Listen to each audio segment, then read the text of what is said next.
Hello everyone. Welcome to your channel. నాకు 10,000 coders వల్ల job వచ్చిందా? నిజంగా వచ్చిందా? నేను లింక్డ్ఇన్ అని చెప్పాను గదా! మరి 10,000 కోడర్స్ వాళ్ళేంటి వాళ్ళ వల్ల వచ్చిందని చెప్తున్నారు అనేసి చాలామంది నన్ను క్వెషన్స్ అడగడం స్టార్ట్ చేశారు. నిజమేంటి చెప్పక్క అనేసి. సో, ఈరోజు మనము నిజం మాట్లాడుకుందాం. ఓకే. సీ ఫస్ట్ థింగ్ వచ్చేసి నేను ఫస్ట్ ఇయర్ ఫ్రెషర్‌గా ఉన్నప్పుడు ఓకే. నేను సిటీఎస్‌లో ఫస్ట్ ఇయర్‌గా ఉన్నప్పుడు ఒక 6 మంత్స్ గడిచిపోయింది. 6 మంత్స్ నేను ఒక ప్రాజెక్ట్‌లో ఉన్నాననమాట. కింబర్లీ క్లర్క్ ప్రొఫెషనల్ అనేసి ఒక ప్రాజెక్ట్‌లో సైట్ కోడ్ డెవలప్‌మెంట్‌గా వర్క్ చేస్తూ ఉన్నాను. సో, సైట్ కోడ్ డెవలప్‌మెంట్ అనేది నాకప్పుడు పెద్దగా తెలియదు. ఓకే. అప్పుడు నాకు పెద్దగా తెలియదు గాబట్టి నేనేమనుకున్నానంటే సైట్ కోడ్‌కి మంచి ఫ్యూచర్ లేదు. ఓకే. నాకు నెక్స్ట్ కాల్స్ రావు. అప్పుడు నాకు తెలిసిన వాళ్ళందరూ ఎలా వర్క్ చేస్తున్నారంటే సైట్ కోర్ అనేది గూడా మేము డాట్ నెట్ మీదనే వర్క్ చేస్తాం. బట్ ఏంటంటే నాకొక 6 మంత్సే అయింది గాబట్టి జాయిన్ అయ్యి ఎంఎన్‌సిలో అంత కోడింగ్ అనేది నేర్పిచ్చరు. ఇంకా నేను ఈ బీకామ్, ఈ ఎంసీఏ నుంచి వెళ్ళడం వల్ల నేను చాలా పెద్ద కన్‌ఫ్యూజన్‌లో ఉన్నప్పుడు నేనేమనుకున్నానంటే ఏదైనా ఇన్‌స్టిట్యూట్‌లో జాయిన్ అయ్యి స్విచ్ అవుదాం అనేసి అనుకున్నాను. మీలాగానే ఓకే. అనుకున్నాను. అనుకున్న తర్వాత ఏమైందంటే అలా నేను రీసెర్చ్ చేసి కొన్ని ఇన్‌స్టిట్యూట్స్ చూసి నాకు బెస్ట్ అనిపిచ్చింది. ఓకే అనేసి నేను ఆ 10,000 కోడర్స్‌లో జాయిన్ అయ్యా. ఓకే. జాయిన్ అయినంత వరకు బానే ఉంది. నిజానికి ఏమైందంటే జాయిన్ అయిన తర్వాత నాకు ఈ నెలలు గడిచిపోతున్నాయి గానీ నాకు జాబ్ అయితే రాలేదు ఫస్ట్ థింగ్. ఎందుకంటే నాకు 3 మంత్స్ ఆఫ్ నోటీస్ పీరియడ్ ఉంది. నన్ను ఏ ఇంటర్వ్యూకి పంపించాలన్నా గూడా వాళ్ళకైనా ప్రాబ్లమే, నాకైనా ప్రాబ్లమే. ఎందుకంటే నాకు 3 మంత్స్ ఆఫ్ నోటీస్ పీరియడ్ ఉంది. ఫస్ట్ ట్రైనింగ్ గురించి మాట్లాడుకుంటే నాకు ఆల్రెడీ సి షార్ప్ మీద, డాట్ నెట్ మీద నాకొక నాలెడ్జ్ అనేది ఉంది. కాబట్టి నాకు బ్యాక్ ఎండ్ మీద సి షార్ప్, డాట్ నెట్ మీద నాకు నాలెడ్జ్ ఉంది కాబట్టి నన్ను ఏం పెద్ద క్వెషన్స్ వాళ్ళు నేర్పించింది ఓన్లీ రియాక్ట్ అన్నమాట. ఓన్లీ ఫ్రంట్ ఎండ్ అన్నమాట. Only react. నాకప్పుడు ఫ్రంట్ ఎండ్ అస్సలు రాదు. ఓకే. రియాక్ట్ నేర్చుకున్నాను. రియాక్ట్ గూడా ఎంత వరకంటే బేసిక్సే. అసలు రిడక్స్ కూడా నాకేం లేదు. జస్ట్ బేసిక్స్ వరకే నేను నేర్చుకున్నా. ఓకే. బేసిక్స్ వరకు నేను నేర్చుకున్న తర్వాత ఏమైందంటే కొద్ది రోజులకి నాకర్థమైపోయింది. ఫస్ట్ కొన్ని కంపెనీస్ వచ్చాయి. ఓకే. యాగ్ని అనేసి ఇలాంటి కంపెనీస్ వచ్చాయి గానీ నన్ను పంపించలేదు. ఎందుకంటే అవి ఫ్రెషర్స్ కోసం నేను experience person and that two I can't go with the low package. నేను ఊరికే వాళ్ళకి చెప్తాను లో ప్యాకేజ్ ఓకే అనేసి. బట్ నేనైతే వచ్చినంక నేను అస్సలు పోను. ఎందుకంటే ఇప్పుడు నేను ఎక్స్‌పీరియన్స్ పర్సన్‌ని నేను లో ప్యాకేజ్‌కెళ్ళమంటే నేను అస్సలు వెళ్ళను గదా! సో, అలానే నేను ప్లేస్‌మెంట్ టీమ్‌లోకొచ్చా. నన్ను ఒక 3 ఇంటర్‌వ్యూస్‌కి పంపించారు గానీ నాకు ప్యాకేజెస్ నచ్చలేదు. నేను వెళ్ళలేదు. ఓకే. తర్వాత ఏమైందంటే ఇక్కడ సెట్ అవ్వదు నాకు అనేసి నేనే ఇన్‌స్టిట్యూట్ నుంచి బయటకొచ్చేసాను. ఓకే. నేనే ఇన్‌స్టిట్యూట్ నుంచి బయటకొచ్చేసి ఐ స్టార్టెడ్ రీసెర్చింగ్. ఎలా నేను జాబ్ తెచ్చుకోగలను త్వరగా ఒక ఎక్స్‌పీరియన్స్ పర్సన్‌గా అనేసి. నేనేం చేశానంటే డాట్ నెట్, సి షార్ప్ ఎక్ ఎక్సలెంట్‌గా నేర్చుకున్నా. Dot net MVC, C sharp programming, SQL server ఇవన్నిటి మీద నాకు ఆల్రెడీ నాలెడ్జ్ ఉంది కాబట్టి వీటిని ఎక్కువ ఫోకస్ చేశా. ఓకే. వీటిని ఎక్కువ ఫోకస్ చేసి రియాక్ట్ మీద బాగా ఫోకస్ చేసుకున్నా. రియాక్ట్ రెడెక్స్, అడ్వాన్స్డ్ రెడెక్స్ నేర్చుకున్నాను. దాని మీద చిన్న చిన్న ప్రాజెక్ట్స్ చేసి అండ్ కాగ్నిజెంట్‌లో అప్పుడు నాకొక ఇంటర్నల్ ప్రాజెక్ట్ ఇచ్చారు. దానివల్ల నాకొక యూజ్ అయింది. ఏంటంటే దాంట్లో నేను రియల్ టైమ్ నాలెడ్జ్ గెయిన్ చేసుకున్నాననమాట రియాక్ట్ మీద. ఓకే. అలా నేను రియాక్ట్ మీద నాకొక రియల్ టైమ్ నాలెడ్జ్ అనేది నాకు కాగ్నిజెంట్‌లోనే వచ్చేసింది. ఓకే. కాగ్నిజెంట్‌లోనే వచ్చిన తర్వాత ఏమైందంటే ఇంక నేను స్విచ్ కొట్టాలి కంపెనీ నుంచి బయటికెళ్ళిపోవాలి. ఓకే. ఆ టైంలో ఏమైందంటే నాకింకా ఒకరోజు ఇలానే రీసెర్చ్ చేస్తూ ఉన్నాను. ఇలానే రీసెర్చ్ చేస్తూ ఉంటే ఇలా అన్ని స్కిల్స్ నేర్చేసుకున్నా. ఓకే. ఎలా నేర్చుకున్నానంటే గుడ్ వెంకట్ అనేసి మనకి యూట్యూబ్ ఛానెల్ ఉంది గదా! ఆ ఛానెల్‌లోనే నేను SQL server, C sharp, dot net framework, ASP dot net MVC ఇవన్నీ నేర్చుకున్నాను. కోడ్ ఎవాల్యుయేషన్‌లో అడ్వాన్స్ రిడక్స్ అండ్ ఆయన ప్రాజెక్ట్స్ ఏం చెప్పలేదు. జస్ట్ ఎక్స్‌ప్లెయిన్ చేశారు. ఒక ప్రాజెక్ట్ మాత్రం నేను యూట్యూబ్‌లోనే ఒక ఛానెల్ పేరు అది మర్చిపోయిన ఆకాష్ సంథింగ్ వస్తది. అతను చెప్తారు. అది కూడా నాకు నచ్చింది. అందులో నేను ప్రాజెక్ట్ ఎలా చేస్తున్నారనేసి చూసా. అప్పుడు నేను కాగ్నిజెంట్‌లోనే వర్క్ చేస్తున్నా రియల్ టైమ్. ఇది నేను ఇలా నేర్చుకున్నాను, ఇలా వెళ్ళబోతున్నా అని ఎవ్వరితో నేను చెప్పలేదు. ఆఫ్టర్ నేను ఆ ఇన్‌స్టిట్యూట్ నుంచి బయటకొచ్చేసిన నాకిక్కడ జాబ్ రాదు అనేసి, తర్వాత నేనసల ఆ ఇన్‌స్టిట్యూట్‌కి వెళ్ళలేదు. అండ్ నేనెవరితో కాంటాక్ట్‌లో గూడా లేను. ఓకే. తర్వాత ఏమైందంటే నన్నొక హెచ్ఆర్‌కి పంపించారు. నవీన్ హెచ్ఆర్ అనేసి. ఓకే. ఆ అన్నకి నాకు పంపించారు. నన్ను పంపించారు. ఆ అన్నొచ్చేసి నాకు ఒక 2 ఇంటర్‌వ్యూస్ అదే 3 ఇంటర్‌వ్యూస్ నేను చెప్పాను గదా! అందులో 2 ఇంటర్‌వ్యూస్ షెడ్యూల్ చేశారు. అవి 2 గూడా లో ప్యాకేజెస్. సో, నేను రిజెక్ట్ చేసుకున్నాను. నాకు వద్దు అని జెప్పేసేసి అంతే. ఓకే. తర్వాత ఏమైందంటే ఒకరోజు ఏమైందంటే ఆ అన్ననే ఇప్పుడు నేను నార్మల్‌గా మీకు లింక్స్ పంపిస్తాను గదా! అప్లై చేసుకోండి అనేసి కమ్యూనిటీ నుంచి ఇలా షేర్ చేస్తారు కదా! అలానే అసెంచర్ నుంచి ఫ్రెషర్ ఓపెనింగ్ లింక్ ఆ అన్న ఏం చేశారంటే అందరి గ్రూప్స్‌లో షేర్ చేశారు. ఓకే. ఇట్లా మనకి ఇన్‌స్టిట్యూట్‌లో జాయిన్ అయితే వాళ్ళు వాట్సాప్ గ్రూప్స్ కొన్ని ఆన్ చేసుకుంటారు కదా! అలా కొన్ని గ్రూప్స్ ఆన్ చేసుకొని అలా షేర్ చేశారనమాట. ఓకే. అలా షేర్ చేసినప్పుడు నాకేమైందంటే నేను ఆ లింక్ చూసాను. ఓకే. 2 డేస్ తర్వాత చూసా యాక్చువల్‌గా. 2 డేస్ తర్వాత ఆ లింక్ ఓపెన్ చేశా. సో, అది ఫ్రెషర్ పాడా రోల్ సంథింగ్ ఉంది గదా! ప్యాకేజ్ యాప్ డెవలప్‌మెంట్ అసోసియేట్ ఆ రోల్ అన్నమాట. ఓకే. ఆ రోల్ అయితే నేను అది అప్లై చేయకుండా ఏమైనా ఫ్రెషర్‌కి ఉన్నాయేమో అనేసి సెర్చ్ చేశాను. సారీ ఎక్స్‌పీరియన్స్ పర్సన్‌కి ఏమైనా ఉన్నాయేమో అని సెర్చ్ చేశా. ఓకే. సెర్చ్ చేస్తే నాకు ఎక్స్‌పీరియన్స్ పర్సన్‌కి దొరికింది. ఏమైందంటే వాళ్ళు నన్ను యాంగులర్ కోసం అనేసి తీసుకున్నారు. ఫస్ట్ యాంగులర్ కోసం అని నన్ను ఇంటర్వ్యూ చేశారు ఫస్ట్ డే. ఓకే. అది అప్లై చేసిన 1 మంత్‌కి ఇది జరిగింది. ఓకే. నిజంగానే ఆ లింక్ వల్ల నాకొచ్చిందా? లేకపోతే లింక్డ్ఇన్ త్రూ వచ్చిందా? అనేది మీరే నాకిప్పుడు చెప్పాలి. ఏమైందంటే ఆ లింక్ ఫస్ట్ థింగ్ ఆ లింక్ వల్ల నేనేమి అప్లై చేయలేదు. ఫస్ట్ థింగ్ ఏమైందంటే నేను ఒక ఎక్స్‌పీరియన్స్ పర్సన్ దానికి అప్లై చేశాను. దాంట్లో ఇలా డాట్ నెట్, యాంగులర్ అన్నీ పెట్టారు గదా! అని అప్లై చేశాను. వాళ్ళకి పర్టిక్యులర్‌లీ యాంగులర్ పర్సనే కావాలంట. ఓకే. నేను యాంగులర్ పర్సన్‌ని కాదు. తీరా ఇంటర్వ్యూ టైమ్‌లో నేను యాంగులర్ కాదనంగానే ఇంటర్వ్యూయర్ చెప్పారు. "We will call you later Akhila" అని చెప్పారు. సరే అనేసి నేను కట్ చేసేసా. ఓకే.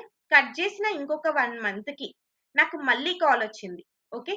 ప్రశాంత్ అనే హెచ్ఆర్ నాకిప్పటికి గూడా కాంటాక్ట్‌లో ఉన్నారు ఆయన పాపము.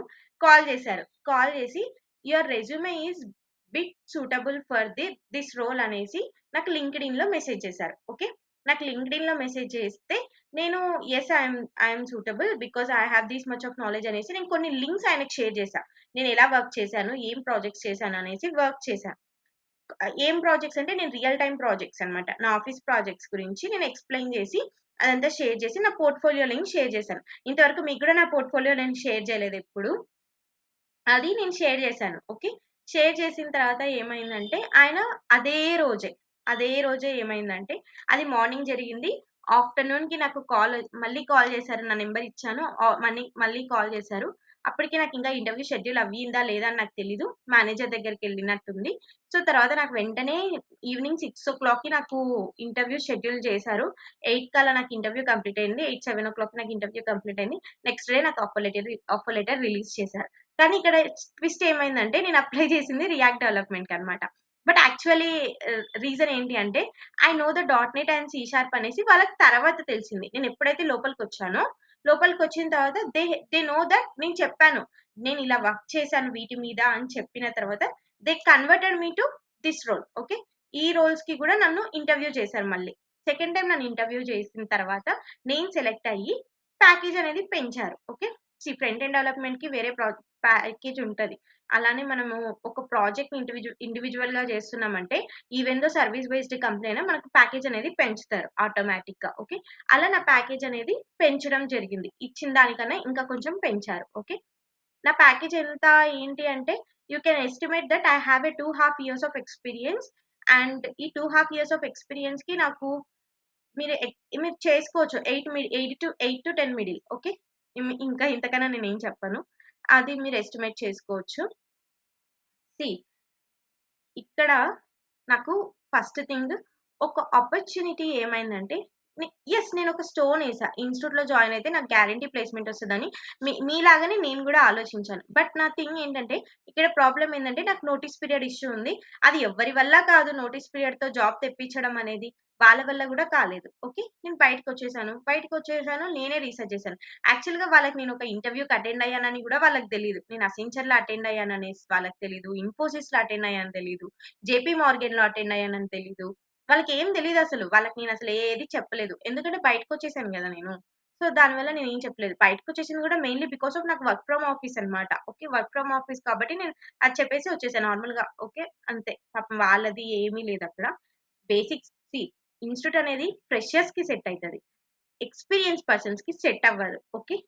అది మాత్రం చెప్పగలను. ఇందులో మనం దాచిపెట్టుకొని మాట్లాడుకునేది ఏమీ లేదు. వాళ్ళని నెగెటివ్ చేయడానికి ఏమీ లేదు. నన్ను పాజిటివ్ చేయడానికి ఏమీ లేదు. ఆ రోజు నాకు ఎటు వెళ్ళాలో తెలియలేదు కాబట్టి నాకసలు సైట్‌కోర్‌కి నాకు కాల్స్ ఉంటాయా లేదా అని ఒక 6 మంత్స్‌లోనే నేను ఒక డెసిషన్ తీసుకోవడం అనేది ఫస్ట్ రాంగ్. ఓకే. అప్పుడు నేను ఒక ఇన్‌స్టిట్యూట్‌లో జాయిన్ అయిపోయాను. 6 మంత్స్‌కే. ఓకే. జాయిన్ అయిపోయి అక్కడ చదివి, చేసి, అంతా చేసి మళ్ళీ వచ్చి ఇంత చేశాను. అహా! ఇయన్నీ చేశాను గాబట్టే ఈరోజు నేను మీకు చెప్పగలుగుతున్నా. నేనిలా పడ్డాను, మీరిలా వెళ్ళకండి అని చెప్పడానికే కొన్ని కొన్ని నేను తీసుకొచ్చి చెప్తాను తప్ప ఇంకేం లేదు. సీ ఏమైందంటే ఆ లింక్ చాలా మంది నన్నడిగేదేంటంటే 10,000 కోటర్స్‌లో నిజంగా జాబొస్తదా ఏంటి అనేసి. అదంతా నాకు సంబంధం లేదు. నేను నా వరకే మాట్లాడుతున్నాను. ఏ ఇన్‌స్టిట్యూట్ గురించి నేనిక్కడ మాట్లాడట్లేదు. నేను నా వరకు మాత్రమే చెప్తున్నాను. ఫస్ట్ థింగ్ ఏంటి అంటే, మనం చదువుకోవాలి. ఓకే.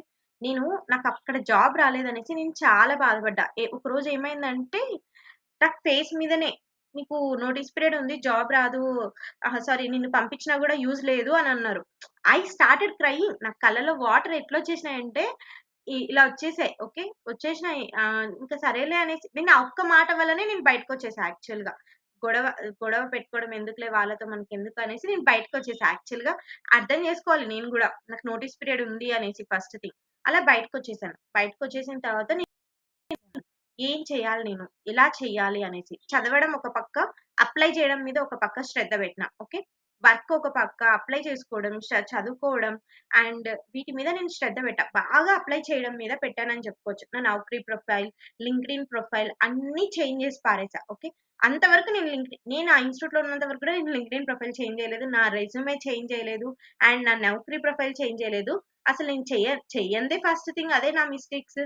ఎప్పుడైతే బయటికొచ్చానో, బయటకొచ్చి నా మైండ్‌కి కొంచెం బ్రెయిన్‌కి వెలిగిందనమాట. నేను జాబ్ తెచ్చుకోవాలంటే ఇది కాదు, ఇది అనేసి. ఓకే. అప్పుడు నా నౌకరీ ప్రొఫైల్, లింక్డ్ఇన్ ప్రొఫైల్ ఈ ప్రొఫైల్స్ అన్నీ నేను అప్‌డేట్ చేయడం స్టార్ట్ చేశా. ఎప్పుడైతే అప్‌డేట్ చేశానో అప్పుడు రియాక్ట్ అనేది పీక్స్ స్టేజ్‌లో ఉండింది. పీక్స్ స్టేజ్‌లో ఉంది. ప్లస్ నేను ఎక్స్‌పీరియన్స్ పర్సన్ కాబట్టి నాకు కాల్స్ రావడం అనేది స్టార్ట్ అయింది. నేను ఇంకా కొందరు హెచ్ఆర్స్‌కి డైరెక్ట్‌గా మెయిల్ చేయడం స్టార్ట్ చేశా. ఓకే. ఎంతమందికి చేసుంటానో మీరు గమనించండి. ఆ ఒక్క మాట నీకిక్కడికి వెళ్తే జాబ్ రాదు అన్న ఒక్క మాటకి నేను ఎట్లైనా తెచ్చుకోవాలి నా ఓన్‌గా అనేసి ఒక పట్టుదల పెట్టుకున్నాను. నేనేదన్నా అనుకున్నానంటే అది ఖచ్చితంగా నేను సాధిచ్చాలి. లేకపోతే నాకస్సలు నిద్ర రాదు ఫస్ట్ థింగ్. నన్నెవరైనా ఏమన్నా అంటే అది ఖచ్చితంగా నేను చేసేస్తా. ఇది నువ్వు చేయలేవు అంటే నేనది చెయ్యాలి అంతే. అంత ఉంటది నాకు. సో, ఏమైందంటే ఎళ్ళిపోయాను. మొత్తానికైతే 730 అబోవ్ మెయిల్స్ షేర్ చేసినా నేను. ఓకే. ఎక్కడ నేను బాధపడలేదు. డల్ ఫీల్ అవ్వలేదు. నాకొక 4 మెయిల్స్ వచ్చాయి.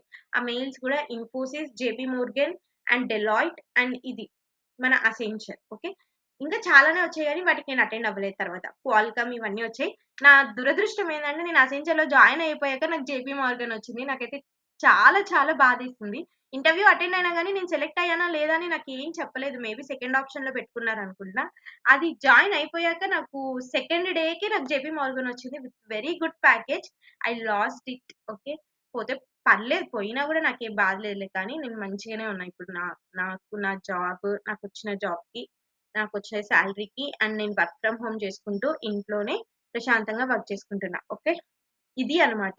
ఇక్కడ నా కష్టమే ఉంది. 780 అబోవ్ మెయిల్స్ అంటే మీరు అర్థం చేసుకోవచ్చు నేనేం చేసుంటాను అనేసేసి. ఓకే. ఇక్కడ మొత్తం నా కష్టమే ఉంది. ఇక్కడ ఎవ్వరు నాకు జాబ్ ఇప్పియలేదు ఫస్ట్ థింగ్. ఇది మాత్రం ఫ్యాక్ట్. ఓకే. నేను జస్ట్ ట్రైన్ అయ్యాను దాంట్లో. ఓకే. నాకు జాబ్ ఇప్పించింది ఎవ్వరు లేదు. ఇది నేను తెచ్చుకునింది. నా సొంతమైనది.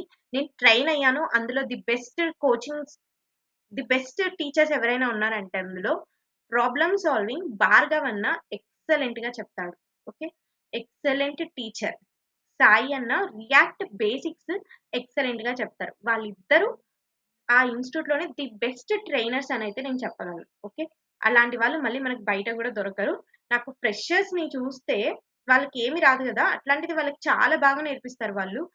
I really like their teaching levels అన్నమాట. నాకు ఎస్పెషల్‌గా భార్గవ్ అన్న అంటే నాకు చాలా చాలా రెస్పెక్ట్. ఎందుకంటే ఆయన ప్రాబ్లమ్ సాల్వింగ్ స్కిల్స్ అలా ఉంటాయి. ఎంత కరెక్ట్‌గా ఎక్స్‌ప్లెయిన్ చేస్తారంటే ఈవెన్ రాని పర్సన్ గూడా నేర్చుకుంటారు. అంత చెప్తాడు. ప్రాబ్లమ్ సాల్వర్ ఎక్స్‌పర్ట్ అన్నమాట. వాళ్ళిద్దరే. ఓకే. ఇంకా నేను ఇంతకన్నా ఏం పెద్దగా చెప్పట్లేదు. But this is the fact. Okay. ఇది సీ నేనే కాదు. ఎవ్వరైనా సరే ఎవ్వరి వల్ల జాబ్ రాదు. గుర్తుంచుకోండి. ఎవ్వరి వల్ల జాబ్ రాదు. మనమై తెచ్చుకోవాలి అంతే. కొందరు మనకి ఇంటర్‌వ్యూస్ పంపిస్తారు. వాళ్ళ వల్ల వస్తే వస్తది. లేకపోతే లేదు. వాళ్ళ వల్ల రాలేదు అనేసి మనమేం బాధపడాల్సిన అవసరం లేదు. మనం ఎంత కష్టపడుతున్నాం అన్నదే మనకి ఇంపార్టెంట్. మనం ఏం కష్టపడకుండా వాళ్ళు ఇంటర్‌వ్యూకి పంపించలేదు, జాబ్ రాలేదంటే ఎవరికీ రాదు. ఓకే. ఇదైతే ట్రై చేయండి. That's all about the video and please subscribe to our channel. ఇప్పటికి నాకు తెలిసి మీకు ఒక ఐడియా వచ్చింది. ఇప్పుడు చెప్పండి నాకు ఎవరి వల్ల జాబ్ వచ్చింది మీరే ఇంకా. That's all about the video. Thank you. Bye.